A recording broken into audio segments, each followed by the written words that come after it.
Hello guys! Welcome ulit sa panibago nating video tutorial. So sa video na to guys, is tuturuan ko kayo kung paano gumawa ng sales tracker. Okay? Kasi sa industry natin, syempre, wag lang tayong tanggap ng sales. So dapat makikita din natin yung parang ano yung improvement natin simula nung nag-start tayo sa pagiging digital seller. Or kahit ano ka, kahit graphic designer ka, freelance graphic designer, or anything. Basta mayroon ka lang sales tracker na makakapag-track ka nga ng kahit expenses mo or sales mo. Okay? Para makontrol mo din yung mga pumapasok na income. Okay? So, ito yung ginawa ko nung una, yung nag-introduction ako sa Notion. So, dito sa part na to, may mga sinabi ko sa inyo na parang kapag nag-sign in ka or nag-sign up ka, may lalabas doon na what's on your mind. Tsaka mag-choose ka ng something na parang masuggest siya sa inyo na kung ano yung, kumbaga, hinahanap nyo sa Notion. So, ito yun. So, nagsasuggest si Notion na kung ano yung mga pwede mong gamitin para hindi ka na mahirapan ba. Like, nilalagay na dito automatically ni Notion kung ano yung mga expectations mo sa platform nila. So, andito yung, kasi itong my templates is ito yung ginawa natin na sample dati dun sa introduction ko. So, didelete na lang natin to ha. Move to trash. And then, itong project planner is isa ito sa pinili natin dun sa what's on your mind. Okay? So, nagsasuggest din si Notion ng templates ng project planner na pwede mong gamitin. Nasa sa inyo kung gagamitin nyo to or hindi. Ha? Pero for me, I think gamit na gamit to kasi pwede natin tong i-rename as to-do list. So, i-edit mo lang kasi may edit naman to lahat. And then, ang maganda dito guys is may status na pwede ka magamit. Like for example, yung project mo na for example, gagawa ka ng planner today. Like for example, yung deadline mo dapat nagawa mo na siya by uh, ano tayo ngayon? October. For example, dapat matapos mo siya ng November 1. So, nakalagay dyan deadline November 1. And then, not started. So, kung feeling mo naman na gusto mo nang simulan, so, nasa sa'yo in progress. Or just like for example, tapos mo na, done. So, ganyan. So, ganun yung process dito. Is kung monitor mo talaga yung mga pendings mo. So, dito tayo banda, may weekly to-do list din. Okay? So, i-edit mo rin yan. Like for example, do the laundry, with the laundry, ganyan. So, uncheck mo lang kapag hindi ka pa tapos, di ba? So, yun yung maganda dito is mamomonitor mo talaga yung weekly mo or yung monthly to-do list mo or daily to-do list mo dito sa Notion. And then, kapag naging connected siya sa Google Calendar, mas maganda kasi yun, nanonotify tayo ni Google Calendar na may pending ka doon sa Notion. So, dapat gawin mo na to kasi yung deadline malapit na. So, yun. Dito naman banda is reading list is dito, like parang, I think, pwede mo tong gawin like diary mo. Or for example, may nahanap ka na mga ebook or magandang story, pwede mo i-paste dito and then kapag may time ka, kasi ang kagandahan sa Notion is pwede mo siyang ma-view kahit offline. So kung wala kang gagawin, magbabasa ka lang dito kasi pwede siya sa phone. Pwede natin siyang ma-install through Google Play or App Store. Okay? So, personal website. Pwede ka rin gumawa dito ng personal website, guys, actually. Kasi nakagawa din ako ng akin. And then, hindi ko pa siya tapos. And then, yung parang, ano mo ba? Yung parang portfolio mo. Maganda kasi na gumawa tayo ng portfolio. Gamit na gamit din yan, guys. Lalo na kapag nag-a-apply tayo sa mga foreign clients. Is, nanghihingi sila ng mga portfolio, guys. Yung portfolio ng isang graphic designer is yung mga collections or ang mga gawa niya previously, like mga designs niya, kung ano yung mga uh, brands na nagawa niya, ano yung mga lahat. Okay? Para may idea yung clients natin kung ano talaga yung pwede natin i-offer sa services natin. So, andito din, may monthly budget. So, okay? So, nasa sa'yo yan, ha, if gagamitin mo lahat ng nandito. Pero if not, kasi yung purpose ko dito sa tutorial na to is I want you guys to learn how to make your own templates from scratch. Okay? So, i-delete ko to guys, ha? I-delete natin lahat. Move to trash.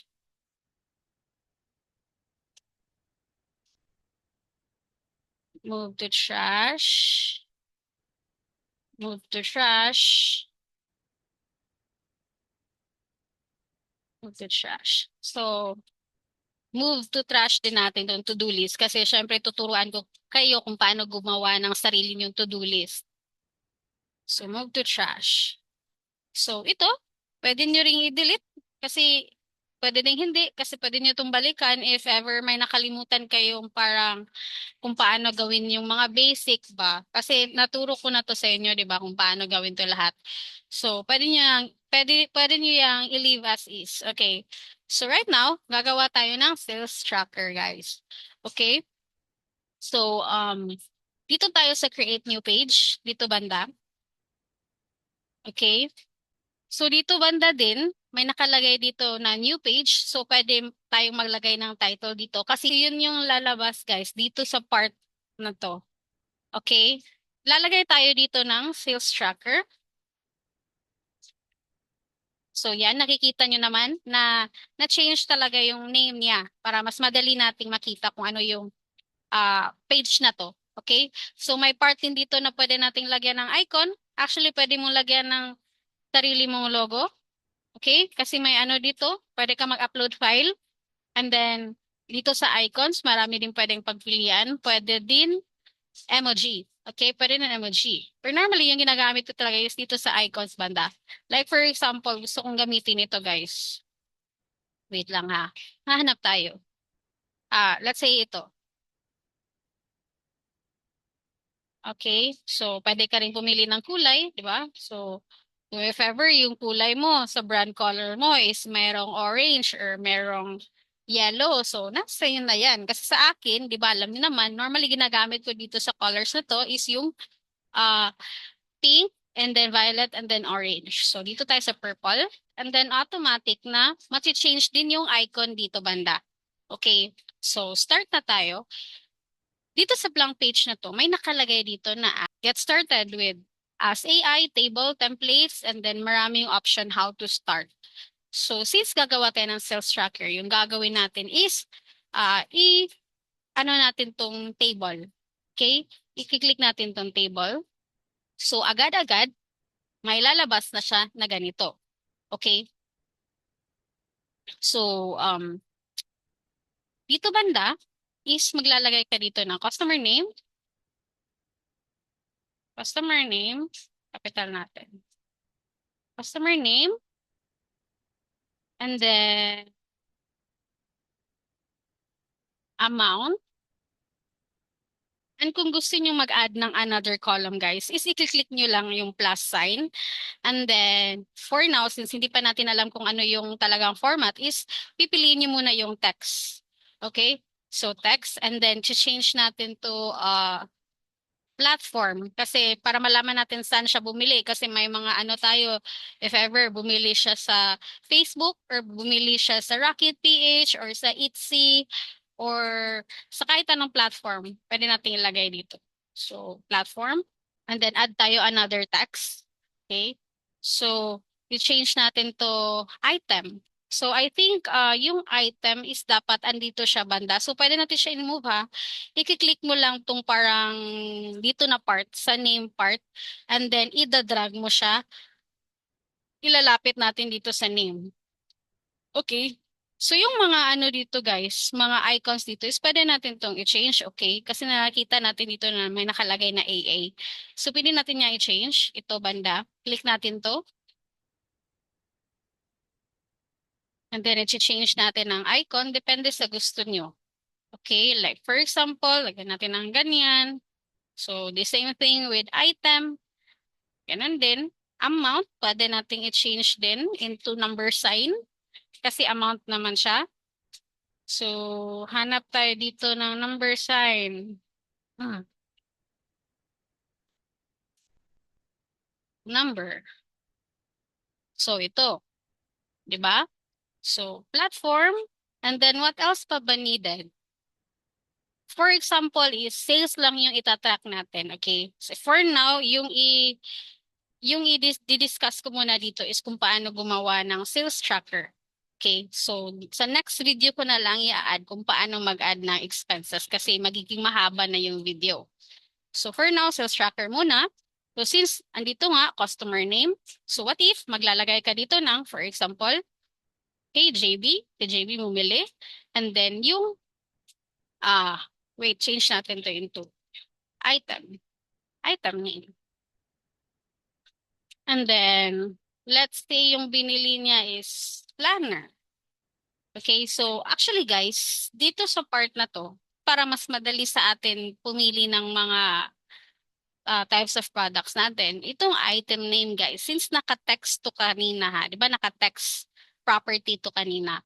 So, i-edit natin yung property niya. And then, dito sa part na to, itong type, di ba text siya. So, i-change natin siya into select. Okay? So, ito din banda, itong sa amount, i-change natin din yung property into number. Okay? So, kailangan natin i-change yung property niya para yung parang settings niya is magiging uh, iba dun sa text na property. Kasi kung text lang siya, guys, kapag nagta-type ka dito is yan lang yung mangyayari, magta-type ka lang ng text. Dito naman sa yung parang select na property kasi select yung pinili natin, di ba? Kita niyo yan. So, uh, kapag nagta-type ka dito like for example planner and then maglalagay ka dito ng another notepad, maglalagay ka dito ng another calendar, lalagay ka ng another uh, loot bag, something like that. So, pwede mo rin i-change tong mga color na to. So, ba't i-change natin to brown? I-change natin to into pink, something ganyan. So, if ever si JB Roman is bumili ng, for example, calendar, so automatic mati-change yan. And then dito naman sa amount na to, i-edit natin yung property guys ha. Yung number format niya, i-change natin na instead of number, i-change natin into number Philippine peso. Okay, hanapin lang natin yung Philippine peso dito. So, Philippine peso, para kapag naglagay tayo ng amount dito, just like for example, yung calendar is 120, is automatic na may Philippine sign. Okay, Philippine peso sign. Nandito naman sa platform, the same thing, i-change natin yung property niya into select. Okay? Para gaya siya ng item name na may option ka lang na to choose what platform na bumili yung mga customer natin. Okay? So just like for example, Facebook. And then what else? Rocket PH. And then let's say Etsy. Or pwede ding walk-in.